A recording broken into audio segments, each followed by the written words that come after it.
नमस्कार मित्रांनो, आपण पाहतो बीड जिल्हा आणि या सगळ्या multi state cooperative society bank नाही, पण यांनी लोकांना फक्त बँक म्हणून फसवलं, लोकांकडनं पैसे घेतले, लोकांचे पैसे वरबाडले आणि लोकांना देशोधडीला लावलं। वेगवेगळ्या ठिकाणच्या हालचाली चालू आहेत, ठेवीदारांच्या हितासाठी झटणाऱ्या लोकांच्या पण वेगवेगळ्या हालचाली चालू आहेत आणि त्याचाच एक भाग म्हणून माझी जाऊनी जे पैसे 200 कोटीच्या आसपासचे फंड लोकांचे बुडवले, त्या गोष्टीला 1 वर्ष होते। 3 तारखेपासून आजच्या 3 तारखेपर्यंत 1 वर्ष होते। त्याच्यानंतर त्याचं काय झालं, पोलीस यंत्रणेने नेमका काय तपास केला, त्याच्यातल्या किती जणांना जामीन मिळाली, या सगळ्या गोष्टीच्या हालचाली ठेवीदारामध्ये होत आहेत। आणि माझ्यासमोर आता ठेवीदार आहेत, आपण सरळ त्यांचे मतं त्यांनाच विचारून घेऊ। मी शीला अनंतराव पुजारी, मी ठेवीदार आहे या जिजाऊ मासाहेब बँकेची। यांनी आम्हाला 1 वर्षापासून नुसतं त्यांच्या ह्याच्यावर ठेवीदार असताना सुद्धा त्यांनी आम्हाला अंधारात ठेवलेले। आजपर्यंत आम्ही त्यांच्या सहकार्यासाठी खूप झटलेले, पण त्यांनी जराही किंमत केलेली नाही। आणि जे पोलीस यंत्रणा आहे त्यांनाही आम्ही आत्तापर्यंत SIT लागू केली, तरी पण ती कुठे बरखास्त झाली हेच कळायला मार्ग नाही। त्यांनी आजपर्यंत SIT स्थापन झाल्यापासून एकदाही शोध घेतलेला नाही आहे की जे आमचे मजूर काम करून कष्टातून पैसे जमा केलेले आहेत, ठेवीदारांची सेवानिवृत्तीचे पैसे आहेत, आजारपणासाठी खर्च न करता तिथं ठेवलेले आहेत, ते पूर्ण त्यांनी आमचे आत्तापर्यंत ठेवीदाराचा एकही पैसा दिलेला नाही आणि ह्यांचा शोधही होत नाही। तर ह्या किल्ल्यांचा शोध का होत नाही याचं कारण आम्हाला लवकर मिळावं अशी आम्ही सर्वांना विनंती करतोय। जिजामाचे ठेवीदार आहे, तरी वर्ष झाले आम्हाला आणखी कोणताही न्याय भेटलेला नाही। आम्ही सगळे वर्षभरापासून सगळे एवढेच बोलतो, पण बबन शिंदे काही अटक होत नाही आणि आम्हाला पोलीस खातं सहकार्य करत नाही। जिजाऊ मासाहेब मल्टी स्टेट बीड या शाखेमध्ये जवळपास 200 कोटीचा ठेव रकमेचा घोटाळा झालेला, आज त्याला 1 वर्ष पूर्ण झालेले आहे। या प्रकरणामध्ये 4 गुन्हे नोंद झालेले आहेत आणि दुर्दैवाची आणि दुःखाची बाब म्हणजे एवढी आहे की ज्यांच्याकडे हा तपास सोपवला होता आर्थिक गुन्हे शाखेचे सन्माननीय हरिभाऊ खाडे हे लाच घेताना पकडले, म्हणजे कुंपणाने शेत खाल्लं। SP महोदयांना आम्ही वेळोवेळी जाणीव करून दिली की आमचा तपास सकारात्मक दिशेने जात नाही, याच्यामध्ये तुम्हाला गांभीर्याने लक्ष घालायला पाहिजे, पण दुर्दैवानं कोणत्याही वरिष्ठ पोलीस अधिकाऱ्यांनी याकडे लक्ष घातलं नाही आणि हरिभाऊ खाडेची हिंमत झाली 1 कोटी लाच खाण्याची। प्रश्न त्यांच्या 1 कोटी लाच खाण्याचा जरी असला तर त्यामध्ये आमचं फार मोठं नुकसान झालेलं आहे, कारण तपास त्यांच्याकडे दिला होता, बबन शिंदेंना अटक करण्याची जबाबदारी त्यांच्याकडे दिली होती।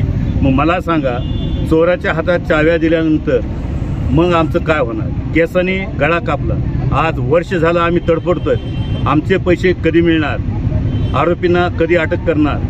बबन शिंदे हा मुख्य आरोपी, अश्विनी वांड्रे ही मुख्य कार्यकारी अधिकारी, अनिता शिंदे ती अध्यक्षा, या लोकांनी संगणमताने हे पैसे लाटलेले साहेब। अचानक घडलेली घटना नाही, बबन शिंदे यांना का सापडत नाही? माझा ठाम विश्वास आहे आणि संशय की हरिभाऊ खाडे याच्याकडं बबन शिंदेचं पूर्ण माहिती आहे। बबन शिंदे कुठं आहे हे सगळी माहिती आहे, का SP महोदय त्यांना ताब्यात घेत नाहीत?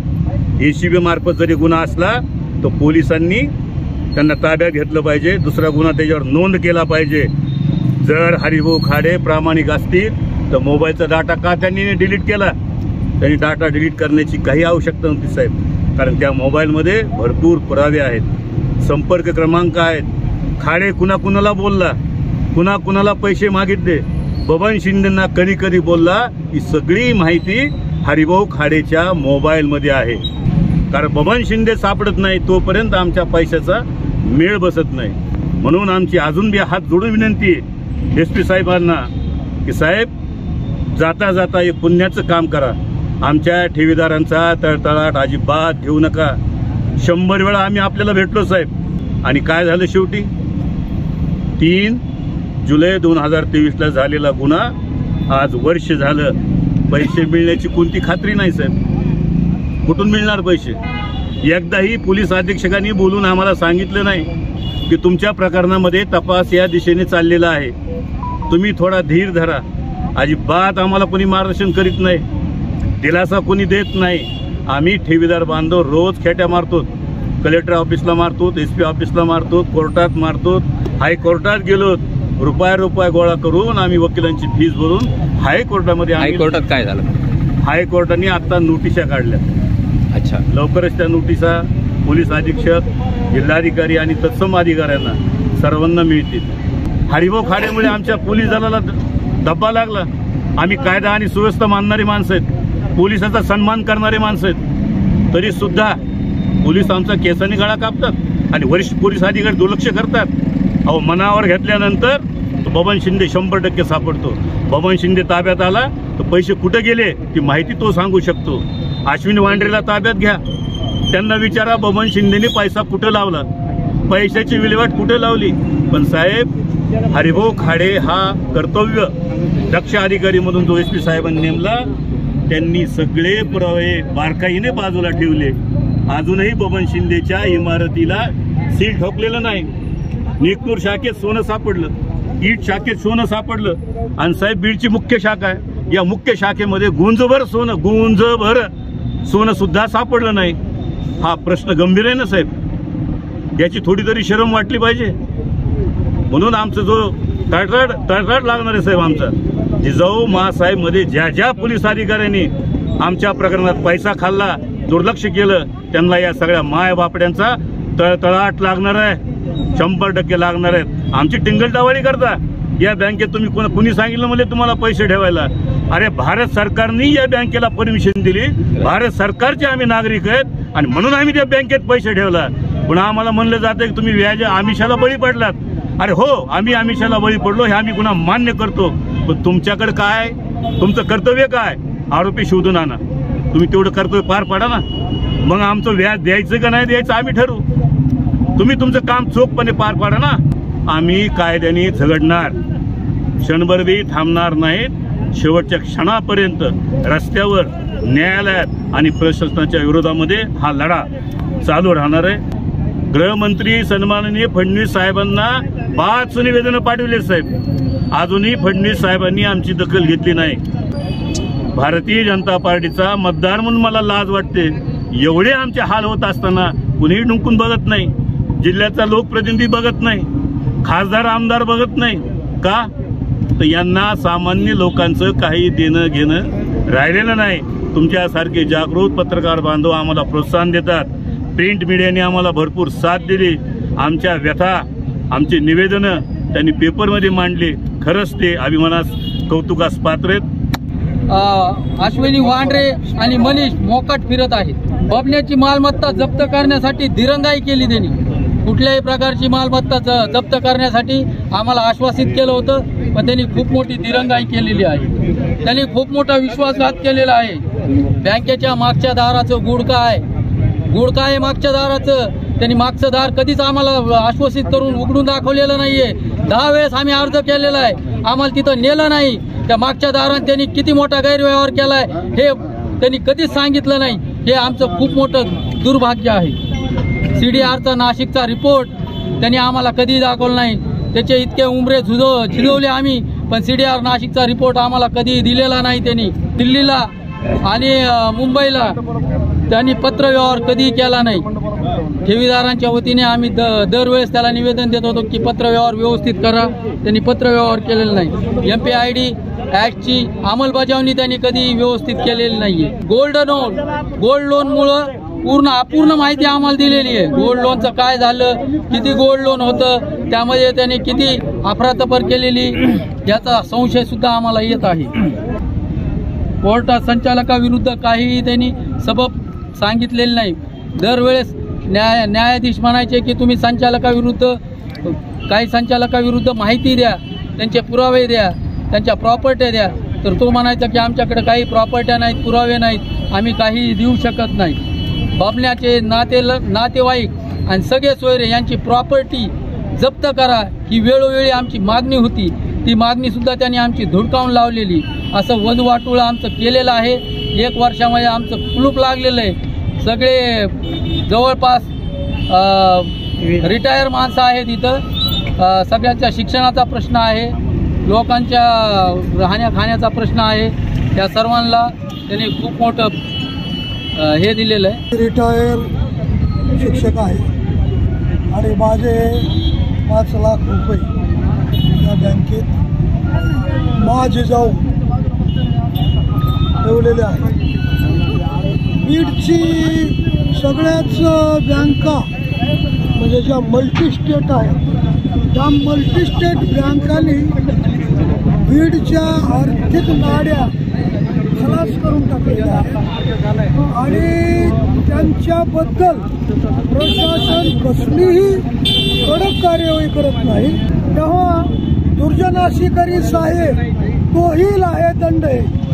दुर्जनाला मदत करणारं प्रशासन आहे असं आम्हाला वाटतंय. तेव्हा प्रशासनाने कडक कायदा वापरून हे सर्व त्यांच्याच आशीर्वादाने बाहेर फिरतायत त्यांना जेर बंद करावं आणि एवढे तळतळाट सध्या त्यांच्या पाठीमागे आहे ते कधीच सुखी होऊ शकत नाहीत. हा भाग वेगळा. पण आम्ही काय गुन्हा केला की आमचे कष्टाचे पैसे या सगळ्याच मल्टीस्टेटवाल्यांनी बीड स्थित पळवलेले आहेत आणि बीड जिल्ह्याबरोबर बीड बदनाम झाला आहे. या ठेवीदाराच्या संदर्भात SIT स्थापन केली होती.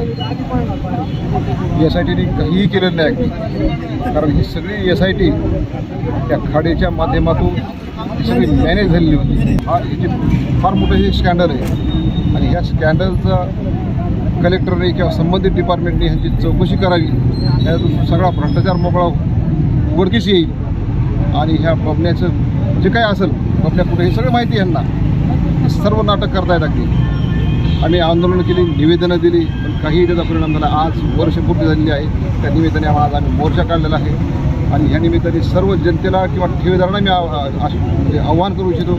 या मल्टीस्टेट निधी बँका पतसंस्था याच्याशी व्यवहार कुणीही करू नये. सगळ्या भ्रष्टाचार आहेत आणि सर्व पुढाऱ्यांच्या ह्या मल्टीस्टेट आणि पतसंस्था त्यांच्याच आहेत. त्यामुळे हे पुढारीसुद्धा मंत्रीसुद्धा ज्यांच्या असतील हे काहीही करायला तयार नाहीत, हस्तक्षेप करायला तयार नाहीत. बीड जिल्ह्याची एवढी शोकांतिका आहे की एकही पुढारी मंत्री आमदार सगळ्याला माहिती आहे. खासदार तर गेली पहिली, तिने तर काहीच केलं नाही. सगळ्याला माहिती काहीही केलं नाही आपल्या जिम्मेदारासाठी. ये जो गरीबों के पैसे है तो गरीबों के पूरे पैसे मिलने को होना. ये पैसे क्यों तो कष्ट करे लोगों ने, जिन्हें नौकरियां करे उन्होंने बेचारों ने बुढ़ापन के वास्ते रखे वाले थे. बेटा था पूछते नहीं बोल के उन्होंने रखे वाले हैं. उन्होंने नहीं किया, पूरे पैसे ला के देने को ना. पूरे साल भर से अप्पा साहब ने धोखा दिए. सोते नींद में पत्थर डाले उन्होंने. हर महीने को बुलाते थे, उन्होंने हजार रुपये लेते थे. गरीबों ने बर्तन धो के उनके कने पैसे दिए वाले है अप्पा साहब के कने. उन्होंने ये पैसे मिला के देने को होना हम आपको. ये जो झगड़ रहे ना उनके सबके लोगों के पैसे देने को होना, उसको पकड़ के लाने को होना वो आदमी को. अब सिंधे को लाने को होना, पकड़ने को भी होना, लाने को भी होना. लोगों के पैसे बोले थे ना, कलेक्टर ने बोला था ना औरत ने कि हम पैसे देंगे. काय में पैसे हट गया वो गई भाग के. जिजाऊ मल्टीस्टेट